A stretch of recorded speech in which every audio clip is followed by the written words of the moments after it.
പോരാ, അതിന്റെ ഗൗരവം ഒന്നും കൂടി മനസ്സിലാക്കാൻ വേണ്ടി പണ്ഡിതന്മാര് പറയാണ്, ഇനി ഈ നോമ്പുകളൊക്കെ നിങ്ങൾ മുദ്ദങ്ങ് കൊടുത്ത് ഖലാ വീട്ടാതെ ഒരു ദിവസം നിങ്ങൾ പെട്ടെന്ന് മരണപ്പെട്ടാൽ പണ്ഡിതന്മാർ പറയാണ് അത് കടമായി ബാക്കി നിൽക്കാണ് ഈ നോമ്പ്.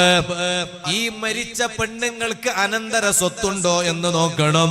സ്വത്തിൽ നിന്ന് അതാ അവിടുന്ന് ഒരു നോമ്പിന് പകരം 2 മുദ്ദു കൊടുക്കണം. 1 മുദ്ദു കൊടുത്താ പോരാ. നിങ്ങൾ ഇതുവരെ ലേട്ടാക്കിയതിന്റെ പേരിൽ, ഡിലേ ചെയ്തതിന്റെ പേരിൽ, പിന്തിപ്പിച്ചതിന്റെ പേരിൽ 1 മുദ്ദ്. രണ്ടാമത്തത്, ഇനി നിങ്ങൾക്ക് പിന്നെ നോമ്പ് നഷ്ടപ്പെട്ടല്ലോ, ഇനി ഖലാ വീട്ടാൻ കഴിയില്ലല്ലോ, നിങ്ങൾ മരിച്ചല്ലോ, അതുകൊണ്ട് അതിന്റെ പേരിൽ 1 മുദ്ദ്. ആ നഷ്ടപ്പെട്ടു പോയ നോമ്പുകൾ അത് മുഴുവനും ഒന്ന് ഖലാ വീട്ടാൻ അടുത്ത റമളാനിന് മുമ്പായി നന്നായി ശ്രദ്ധിക്കണേ ഉമ്മമാരെ.